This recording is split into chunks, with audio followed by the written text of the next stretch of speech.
veamos las relaciones colectivas de trabajo. ¿Cuáles son estas relaciones colectivas de trabajo? Habíamos dicho al principio que íbamos a dividir las obligaciones o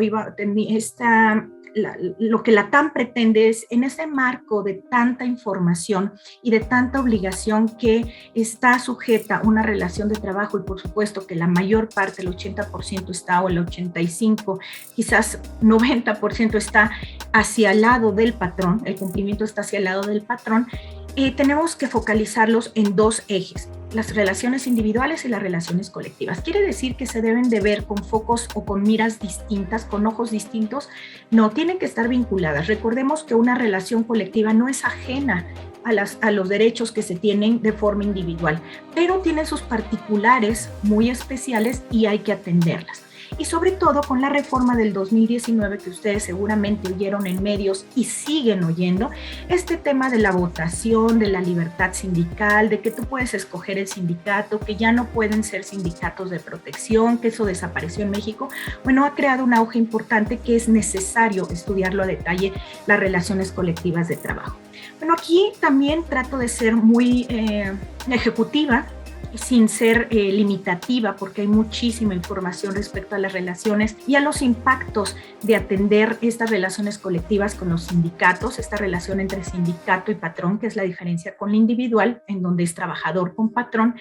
Quiero hacer en estas 6 círculos, focalizar la atención, los puntos de atención que debemos de tener.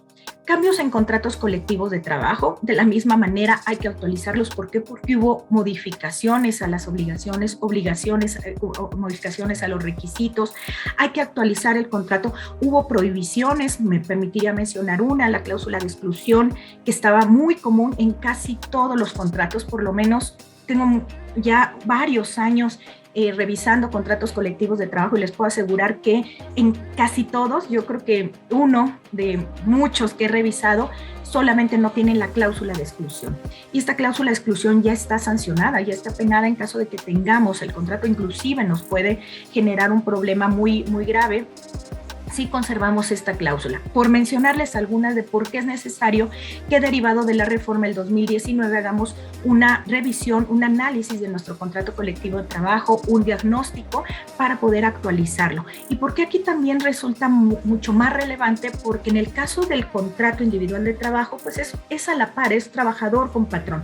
Aquí tenemos que hacer partícipe al sindicato. El sindicato tendría que estar de acuerdo en estas modificaciones, que no tendría por qué no, porque son modificaciones que vienen mandatadas por la ley, pero por supuesto que al ser una relación bilateral tienen que estar totalmente vinculadas y trabajadas desde la perspectiva también sindical. La legitimación del contrato colectivo de trabajo, gran tema, y que ahora muchas empresas, lo vimos con grandes empresas automotrices en los últimos meses que están en estos procesos de legitimación del contrato colectivo de trabajo. Son temas que son importantes de poner atención. ¿Por qué? Porque si no lo legitimamos, es una obligación que tiene que estar concluida hacia mayo del 2023. Y ustedes me ponían a decir, Karina, pero que no está siendo muy preventiva. Estamos hablando de más de 1 año y medio todavía de laxitud para poder hacer este proceso. No es un proceso fácil, es un proceso que conlleva un tiempo de preparación importante, y si lo hacemos en el último momento, sí podemos tener eventualidades de perder contrato colectivo ya registrado, de perder al sindicato con el que hemos trabajado pues de manera correcta, con una cordialidad muy importante, de manera participativa, que es de manera aliada, y que proporcionan un servicio importante representación al trabajador. Entonces, sí hay, inclusive puede haber un tema, finalmente lo pudiéramos platicar, de huelga, que pudieran no tener una documentación, un soporte documental si no tenemos legitimado un contrato colectivo de trabajo.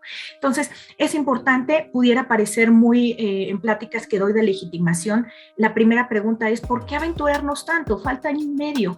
La razón, y ahí puedo ser más específica, no aquí porque el tiempo es corto, pero la legitimación es muy importante, que ya empezamos a dar los plazos, por lo menos hacer un timeline de hasta dónde tengo que llegar, cuáles son los pasos y las etapas que tengo que cumplir en cierto tiempo. cambios en los estatutos de los sindicatos. Karina, pero los estatutos, hay una prohibición de injerencia patronal. Yo no tendría por qué meterme en los estatutos del sindicato. Totalmente de acuerdo. Lo único es que si estos estatutos no están correctos, también tendremos problemas en nuestra relación de trabajo. Entonces, sin intervenir en la vida sindical, porque eso ya también está prohibido desde el 2019, sí es un tema que tenemos que observar, o por lo menos solicitarle al sindicato que lo esté observando, ¿no? Y que nos anuncie, ya nuestros estatutos están conforme a las modificaciones que ahora pide la legislación laboral. Perfecto, empleador, yo ya estoy tranquilo. Obligaciones registrales, como habíamos comentado, ya no hay temas de registro en juntas de conciliación, ya no hay temas de registro en ese traslape de juntas hacia tribunales. Los tribunales no van a hacer ninguna función registral.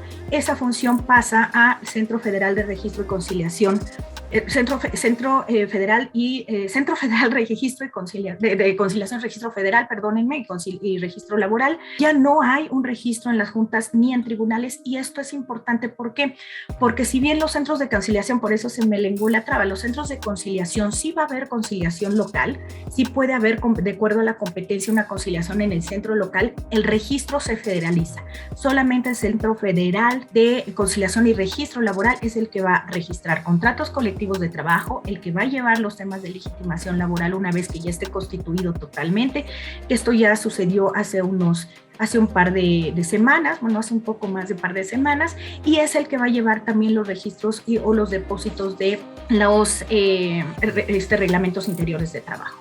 Transparencia sindical es importante, y bueno, el tema de huelga, por supuesto, que es en donde no queremos de ninguna manera que ningún empleador quede. ¿Por qué? Porque los efectos y los impactos que atender son sumamente importantes y pues que afectan la economía, afectan las relaciones laborales y tienen una afectación importante en todo el contexto de estas mismas. ¿Cuáles son las obligaciones patronales en torno a una relación colectiva de trabajo? De manera también muy sucinta, muy resumida. Actos de no injerencia, ya platicaba yo sobre ello. No podemos tener actos de injerencia, no podemos evidenciar ni en el contrato, ni en el reglamento interior de trabajo, ni en las comisiones, en ningún documento podemos evidenciar los actos de injerencia. Y a veces lo hacemos por omisión, o inclusive lo hacemos no de manera dolosa, sino por desconocimiento. Y en el contrato individual, en el contrato colectivo de trabajo, ponemos a lo mejor un apoyo para el sindicato relacionado a sus actos de proselitismo, por decirles algún ejemplo. Esto está prohibido, y si lo tenemos referenciado en un contrato, en el caso de una revisión o en el caso de alguna posibilidad de que otro sindicato levante la mano y diga está habiendo actos de injerencia, están fomentando o manipulando la voluntad del trabajador para que sea el sindicato, este sindicato el que quede con la legitimación del contrato colectivo de trabajo, pueden tener repercusiones importantes de titularidad de contrato, de peleas entre sindicatos para poder negociar o para poder pedir la titularidad de contrato. Quien lo haya padecido me podrá dar la razón, y seguramente, ojalá lo estuviera en cámara, pero seguramente estarán diciendo sí, porque tiene una afectación importante. Entonces hay que tener mucho cuidado en no tener actos de injerencia, ni en la práctica, pero por supuesto documentalmente revisar que no existan estos temas por un tema de desconocimiento. Descuento de cuotas sindicales, ¿por qué? Porque en este efecto de libertad sindical, en donde el trabajador ahora será el que tiene la posibilidad de elegir al sindicato que lo represente, y a su vez como la legitimación de decidir si ese es el contrato que quiere que lo esté respaldando, bueno, pues todo tiene una par. El trabajador será el que se le descuente la cuota sindical, como debería de haber sido desde el principio. Una cuota sindical es para el trabajador, es una cuota al club. Yo pago una cuota al club que quiero pertenecer, es lo mismo, pago una cuota al sindicato, no tendría por qué pagarla a alguien más como fuera el patrón. Pero bueno, ahora ya está legalizado, ya está dentro de la reforma a la ley, pero también con la consistencia de que hay una posibilidad de que el trabajador no quiera que se le descuente el salario y la cuota sindical. Entonces tenemos también que documentar este tipo de cosas. Permisos para poder hacer sus actos sindicales, sus elecciones en directivas sindicales, hay que también documentarlo, hay que establecer políticas. Nos parece muy importante establecer políticas de permisos, en particular aquí lo que estamos hablando de permisos para estos actos de sindicalismo por parte de los trabajadores. La entrega del contrato colectivo de trabajo es algo que no se ha modificado, pero se dio ahora una mayor relevancia en el 2019. Siempre había sido una obligación entregar el contrato colectivo como el contrato individual, pero ahora se manifiesta ya a través de sanciones e inclusive no aprobar la legitimación o no dar una constancia de que el contrato está legitimado si no se hizo partícipe y si no se constata documentalmente que el contrato colectivo de trabajo está en manos de cada uno de los trabajadores que integran. Y hay empresas que quizás el headcount es poco, es relativamente corto, pero hay empresas que son muchos, entonces hay que controlar administrativamente cómo llevamos una relación de la entrega del contrato colectivo de trabajo. Firma del contrato colectivo de trabajo con el sindicato. Y en cuanto a las relaciones colectivas, que sea una negociación, que hayan negociaciones existentes, reales. Esto es lo que evita la reforma, que es lo que evita que existan sindicatos de protección y sindicatos blancos y contratos colectivos de protección, sino que haya un verdadero sindicalismo. No quisiera entrar en detalles, pero esto no nada más no viene de un tipo de gobierno, de un cambio de gobierno, esto viene desde una transformación de hace unos años que había estado solicitando la Organización Internacional de Trabajo, y además que fue un requisito para que se firmara el TEMEC. En el capítulo 23 del TEMEC, Estados Unidos dijo, si no haces estas modificaciones a tu reforma laboral, a tu legislación laboral, entre ellas el tema colectivo, no se firma el tratado México-Canadá-Estados Unidos. Entonces, es importante, ¿por qué? Referenciarlo, porque no viene de un proceso administrativo de cambio del Ejecutivo, viene de un proceso ya internacional y que llegó para quedarse y va a estar observado, además, por nuestros pares en Estados Unidos y Canadá. Y finalmente, la nula existencia de sindicatos blancos, que era lo que yo hablaba. Está prohibido que ahora un sindicato no esté participando en la vida del trabajador, en la vida de la relación de trabajo. ¿Y qué tenemos que hacer? Bueno, tenemos que documentarlo.